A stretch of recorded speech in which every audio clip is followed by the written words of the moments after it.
everyone. Welcome to Off Air with Christy Capel. I have two guests. One is Camille and one is Bree, who is the awesome rooster behind Camille. This is great. She's a local author and educator. She's also had rescued Bree when he was just a chick in New York City, on the streets of New York City. This has led to a book called Bree and Me, a true story of a rescue rooster's journey. Camille also hosts a TV show on PBS, Kids for Positive Change. She was also featured on the Dodo that has 50 million followers. So if you love animals, you have to check out the Dodo on Instagram and Facebook. And also won the first ever Chicken Crusaders Award. Did I get all that right? You got it all, Christy. Well done. Well done. This is so fabulous. I saw this come down. First of all, I've got to order the book for my kids. I have a 10, 7, and 3-year-old, so they're going to just love this. My oldest loves animals, so now we're on the Dodo. So let's talk about your story. I think this is so fascinating. You lived in New York City, right? So what were you working in New York City? Yes. So I was working at Wild Bird Fund in New York City. They're a wildlife rehabilitation center in Manhattan. And a call came in on a day that I was working and said, there's a very exotic bird running around a street in Brooklyn. And so the woman said, it's yellow, it's peeping. So I thought, canary? I don't know. Send me a picture. So she sent me a picture. And when I opened up my text, I immediately identified this exotic bird as a chick, as in a chicken. Which I guess is kind of exotic, right, for New York City. For New York City, yes. Right. So I said, well, bring the little chicken. At that age, it's incredibly difficult to identify whether a chick is a girl or a boy. So Bree was the name that we came up with. And Bree obviously had no parents, didn't know anywhere to go. So I decided to foster Bree, brought him home to I was living in Brooklyn at the time, my apartment with my wonderful roommate who was very accepting of this little chicken running around. And of course, then instantly fell in love with this little ball of yellow fluff, right? I mean, how could you not? Right. We're not exactly sure how Bree ended up on the street. That was my next question. Where did she come from? Or he come from, right? Exactly. So the best guess is Bree may have been a quote unquote decoration in an Easter basket, Christy. Some people think it's super cute to put live animals in. That's right, Bree. Bree, what do you think about that? Some people think like, oh, let's, put a cute little live animal in an Easter basket. The problem is with that is that live animal needs care. Right. Roosters can live up to 15 years if they're well taken care of. They poop a lot. Yes. They make a lot of noise. So one of our guesses is, he was a decoration and then somebody didn't want him, let him go. People don't know this, but there are warehouses in the New York City area that do raise animals, chickens for eggs and for their meat. So he could have escaped a slaughterhouse. I mean, we're not exactly sure, but he found his way to me, which is the good news. And when he crowed, I realized I had a decision to make because although hens, which are girl chickens, are allowed to live in New York City, roosters are not, mainly because they crow at all times of the day. And unfortunately, again, some people abuse roosters and fight them. So with all of that said, I had a decision to make and I chose Bree, which is why I'm coming to you today from my hometown of Ashtabula, Ohio, where you're welcome. A local. We love that. So you left New York City. I did. Just because of Bree. Yes. Okay. And so are you in the same career in Ashtabula? No, I mean, interestingly, I believe in divine timing and how life takes twists and turns. And I could never have known it at the time when I made the decision to move for the love of my rooster. But Bree is actually part of my educational programs. As you mentioned, I'm the founder and creator of Kids for Positive Change. We do educational programs for classrooms, and then we have our PBS series. And Bree became a part of that with his messages to Bree kind. Aha. Kind to yourself, others, all animals, and the planet. Yes, I love that. But let's get into Bree a little bit. Talk about his personality. We were just chatting before we went live on the podcast, and I said, he doesn't know anything else. So like Bree walks around like a human. He gets to sleep in the bed. Like, what does Bree get to do at Camille's house? He is a house rooster. As we said before the podcast started, he knows when I put my ring light up and I open my computer, like, okay, we're doing some sort of filming. So he jumped on the back of my chair. This is his spot. He does, because this is the other question with a house rooster. I'm going to turn him around. Come here, Bree. He wears chicken knickers, which are the equivalent of a diaper. So, Darling. do not have rooster poop all over my house, Christy. Okay, so can we train a rooster like a dog, or not when it comes to that? It's kind of like, well, they've got to go, they've got to go. right? Interestingly, that you mentioned a dog, just because Bree looks a lot different with his feathers and his beak and his crow, he's very much like a companion dog or a cat that anyone would. That's Yes, right. you are, Bree. Welcome to their home. He waits for me to come home, just like my rescue dog, Walter, waits for me at the door. Bree waits for me at the door. When he hears the garage door up, I open the door. He's like, oh, how was your day? He does not sleep in the bed, but he helps me make the bed. We have really fun videos on his Instagram page of Bree helping me make the bed. But he does. He walks around the house just like my dogs do. He drinks from the big dog rooster bowl. He loves to spend time outside. We have a great early, when he was young, video. He loved to play fetch. Although, No way. he loved it. Like, you squeak the ball and throw it, and he'd run. Obviously, he couldn't pick it up because he has a beak. But I always say, especially in my educational programs, some of which I do for. Thank you, Bree. Yes. Some of them, which I do for Teach Kind, which is PETA's educational arm. When I teach the kids during our Teach Kind virtual meet and greets with Bree, I teach them just like a cat or dog. Bree is loving, and he's curious, and he's intelligent, and he has a very big personality. But Yeah. chickens don't. That's who he is. But needless to say, there are feathers everywhere. He does molt out some of his feathers, but Now, I hear Bree's fairly protective of the family. yes. So that's another great point generally about roosters. I always say roosters get a bad rap. If you talk to a lot of adults, they'll say, oh, roosters are mean. And what I teach is roosters are very protective. They will protect, as you said, he's very protective of me, my family.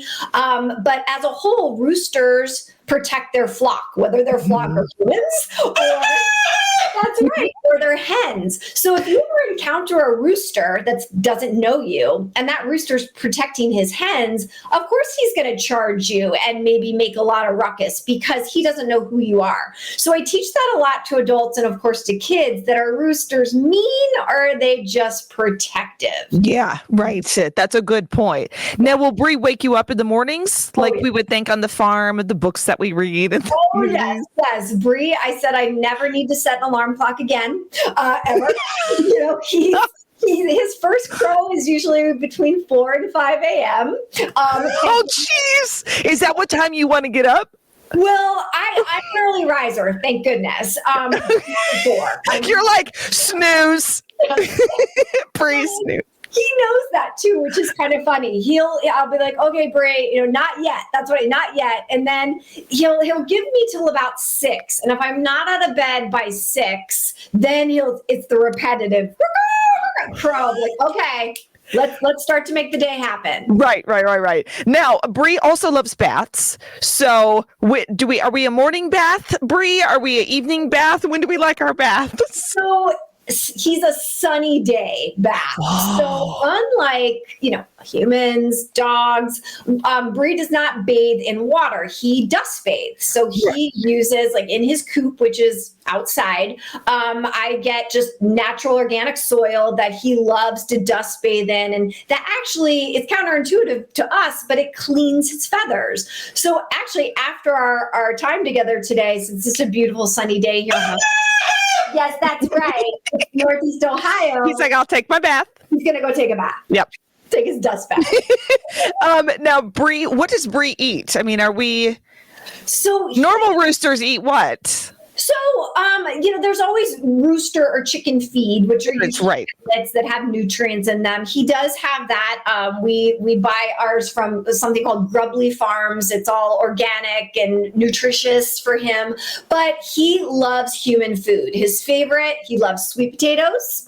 He loves green grapes. Tomatoes, when my dad has a garden, and when the tomatoes are ripe. I love fresh tomatoes too, Bree. So good. And one day I made the mistake. I wasn't thinking. I had a tray of my dad's tomatoes, and I didn't want them to get too warm. So I put them in. Bree has a very special room in the house called Bree's room. Oh. And he was in his room, has a big picturesque window, and he was hanging out there that day. And I put the tray of tomatoes in, walked out. 5 minutes later, walked back in. Guess who had tasted all the tomatoes? Oh, no.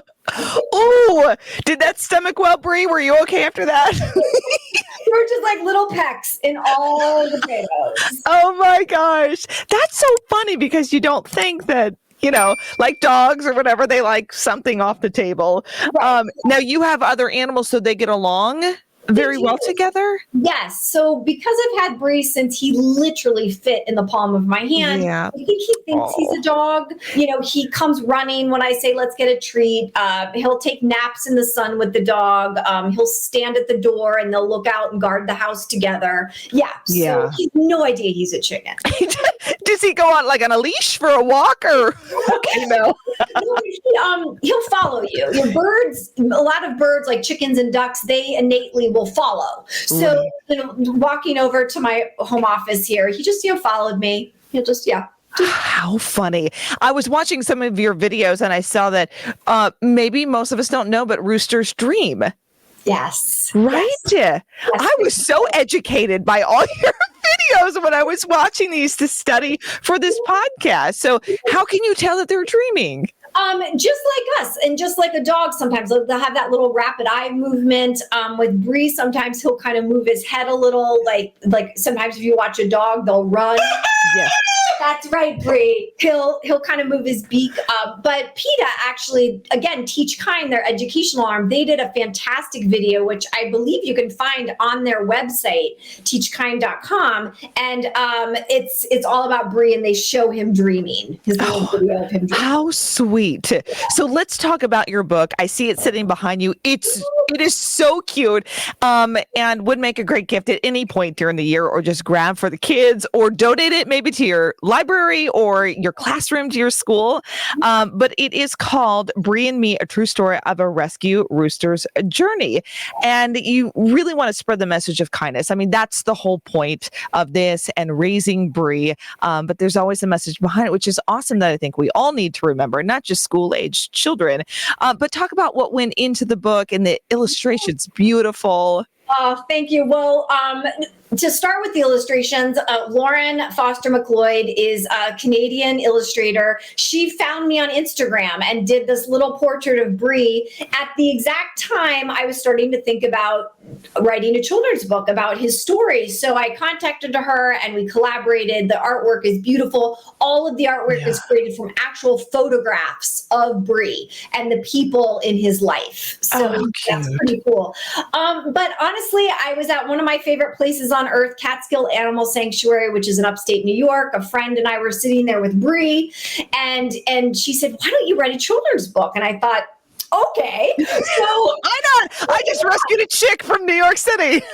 Right, and so 4 years later, Bree and Me came out, and it's really just what the title says. It's about his journey of finding each other, and then the positive impact he's had on children and communities. You know, when I moved back here to Ashtabula, and that's towards the end of the book, so many people were fascinated by a rooster, because you obviously, a lot of us think of a rooster on a farm, or unfortunately for not you, Bree. Bree's ears, eating chickens on your plate, having chicken on your plate. So for people to really meet Bree, particularly our mailman that's featured in the book, and our neighbors to say, oh, wow, this is a loving, intelligent, individual who wants what we all want, to be loved and to be peaceful and safe.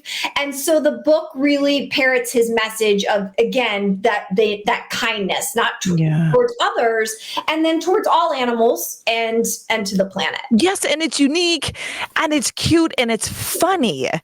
That's what I'm gathering. It's just a great reminder. And I think if we can translate that into a book or a show for these kids, they're watching now, right? I mean, we used to, as kids, you and I know, just books, and now everything is online, which leads me to some other things that you were doing. And you guys have blown up in popularity. So now there's a show on PBS, which I will also, now that I know you, let my kids watch. So it's Kids for Positive Change. And this is on PBS? Yes, for the moment, it's on WQLN PBS, which is the local. Thank you, Bree. But you're going to go national, Bree. That is our goal, Christy. So help us get there. Okay.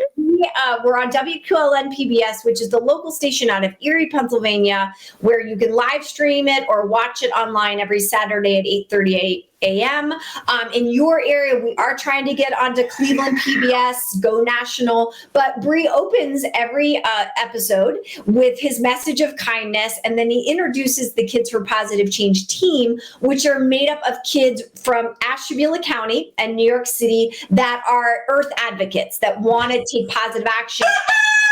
That's right. And inspire kids, viewers, to also take local action within their own communities for animals and the planet. And it's very educational. I mean, the amount of stuff that and that you're teaching the kids that you said are from Ashtabula and New York City, like they're very educational videos. This is what the world needs, Camille. More of you guys. Yes, I'm super excited about it. Our first season was filmed in my backyard because we filmed it during right after the COVID pandemic, but still we had to be masked and outdoors. So it's got this kind of grassroots kitschy feel with the birds in the background. I love it. You guys are out there in the backyard talking about climate change and it's good. So that's actually on our website. So anybody can go to Kids for Positive Change. We have a page that says Watch Series. Our second season, we actually filmed at WQLN, which upskilled our production value. We talked all about climate change. Bree is, of course, in that season as well. And that is also being turned into a video module course for schools so we can reach, teach, and inspire as many kids as possible. This is so perfect for schools because you're learning and then you're learning how to be nice. And then just the whole message is perfect. All right, I want to talk about the Dodo because I honestly was not very familiar with it until I started reading up on everything that Bree was a part of. And the Dodo is amazing. I'm telling you, you said, okay, this is Instagram and Facebook. It's called The Dodo, D-O-D-O. And it's a digital brand for everyone who loves animals. Literally, they have 50 million followers. Okay. And it's if you love cute animals, this is the place to go, right? Yes. And stories of people that when I read stories on the Dodo, I'm like, oh my gosh, these are my people, because they're people like the two of us, Christy, that care about animals, that want to do good. And they're the most amazing, fun stories about anything from a bumblebee, to a rooster, to a groundhog. I highly recommend a dose of the Dodo every day. And you guys have an episode on there. Yeah, a dose. I was like, for hours, I'm like, and then I start clicking on videos and going down the trail. The website, Wake Up with Bree, or you can go to kidsforpositivechange.com. Talk a little bit about your website because it's fun to go to for teachers or parents who are watching and listening right now.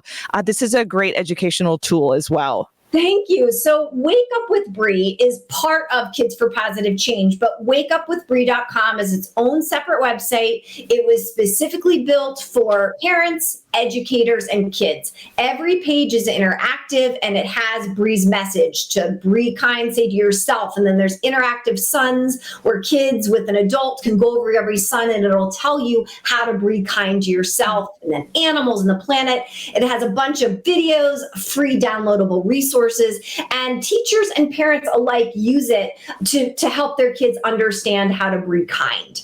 Yes. And then the sister to that, the Kids for Positive Change website, showcases more of my educational programs, again, on PBS and going into schools to really empower kids K through 12 to take positive action for the planet, whether that's on climate change and saving endangered species. We have a lot of different resources there as well, including our teaching tools page, which is a page with all free resources for educators, teachers, parents, anybody that wants to help kids help the planet. Yes.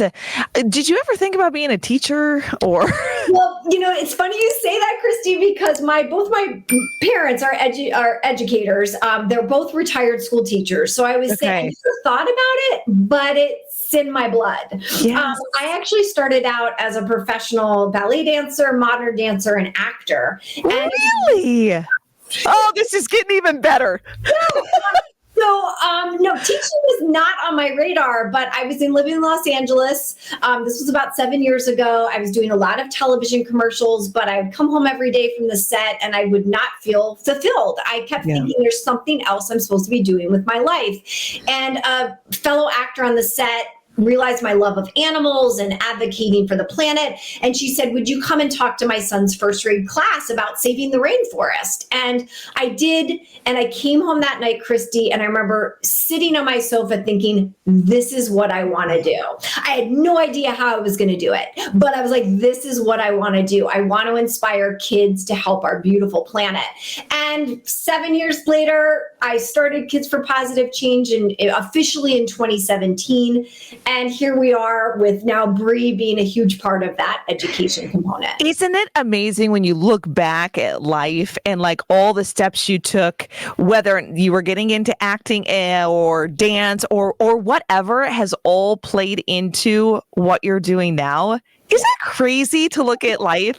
Yes. And it's funny because back in 2011, I self-published a book called Small Shoes. And I use the analogy of shoes to say how we outgrow certain circumstances in our life, whether that's with work or with romantic relationships or basically any relationship we have. Sometimes those shoes get worn out or they go out of style or we just need to move on and step forward. So it's all kind of come together. My mom keeps telling me you have to write another book because it is to look at the twists and turns and then how Bree came into my life. And now, I'm here with you today sharing my message and his message. And then I have to give a huge shout out to PETA's educational arm Teach Kind, because they're actually the reason we're here today. Yes. They awarded Bree and Me the first ever Chicken Crusaders Award. So I brought that up in the beginning. What did you guys get? Did Bree get any food for life or? We got this beautiful award. You can see it on the back of my wall here. And just really that acknowledgement. They did a beautiful, amazing video that again is on their website and about Bree and me and our life to really help kids understand that again, chickens are more than, I'm not a nugget. I'm not a sandwich. Like maybe there's that humane education component that we can get in to really inspire kids to look at chickens and all farmed animals like cows and pigs as more than just food on our plate. That maybe, Bree and I, we always want to share our knowledge. We always want to meet people where they are. Personally, I live a vegan lifestyle. I love all animals and want them to be safe and healthy and peaceful. I understand that that's not for everybody, but I at least want to share our message that going vegan even 3 times a week can really not only help animals, but really help our planet. So there's that component there as well. Yeah. Well, you're an inspiration, especially to my 10-year-old who loves animals and wants to be an author. She wants to write a book. She's 10. Oh, that's fantastic. That's wonderful. I tell her, and she'll just write these little mini stories in a notebook, and somehow it always circles back to an animal, whether it's about her dog Rocky or whether it's just any animal that, I don't know, maybe she has seen in a movie and then creates a whole nother, story around it. Yeah. So what is your advice to those maybe kids who are listening or watching right now on how to dive into that and be an author and write the book where your passion's at? Yeah, I mean, it's so accessible now to self-publish a book. Mm-hmm. And even for kids, there are online platforms where kids can write and illustrate a class book or a book of their own. One off the top of my head I use in the classroom, it's called Student Treasures, studenttreasures.com. If your little girl has an idea, send away for the kit. They'll send you a free kit. She can write and illustrate her own book, become a published author. Writing that down. It's the advice I think that always comes with any new project. Just begin it. If it's a story, if it's a thought, if it's an illustration. But again, it's really so easy these days. Not easy to write and illustrate. I would say, there's challenges. You have to dedicate yourself. So I would say that, make a decision and do it. But I really think kids can be authors, and they are authors with all of these different facets of helping them do that. And write what you're passionate about. I had so much fun. Again, it was 4 years in the making for Bree and Me, but it was a really fun collaboration, and I met amazing people along the way. But it was, I had to dedicate myself to it. Yes, exactly. Sometimes it takes a while. She'll get in these moments. She's like, I don't know what to write next. So it's a mission to change the world with kindness. I love this. It's such a great idea. You'll have to go pick up the book. Again, Bree and Me, a true story of a rescue rooster's journey. Also head over. You can watch the PBS show Kids for Positive Change as well. Go to the Dodo and check out all fun animals, obviously, along with Bree. But as I let you go, what is a typical day for Bree? What will you guys do now after you're done with me? Sign off with you. Like I said, it's a beautiful sunny day here. His chicken knickers, his little diaper will come off. I'm going to put him in his coop for a while. He'll probably take a dust bath, do a little sunning. Every day he's out in his coop, he always gets a little, muddy, dirty. So he'll have a foot soak tonight. I won't get a foot soak. I'll be working. We're actually starting season 3. We're starting to film in May, so I'm going to work a little on my scripts. Bree will probably come hang out with me in my office this afternoon, and then he'll have his sweet potato. And as the sun goes down, so does he. He goes to bed around 5, 6 o'clock. Oh my gosh, sounds like an easy pet. No sleep training there. No, he gets very cranky, like a 3-year-old. He lets me know. He'll start to whine. Ready. I gotta go to bed. That is wild. I love this. You have to check out all of her stuff. We'll link all the things as well, and you can just watch video after video with all these great kids, again, from Ashtabula and New York City. I think that's a great collaboration as well. It was so fun to meet both of you. So this was so much fun, and I'm going to send you have to send me your mailing address. I will send you a book. Bree has a little plushie, and I'll send you some feathers straight from Bree for your kiddos. Oh my gosh, how darling. Okay, I might have to save that for a Christmas gift. No, I'm kidding. No, I'll give it to him right away. This is too good. Well, you guys have fun. Thank you so much for all your time. Bye, Bree. So fun. See you later. Bye-bye. Be kind and believe in a better world. That's right. Thanks, Christy. Bye-bye. See ya.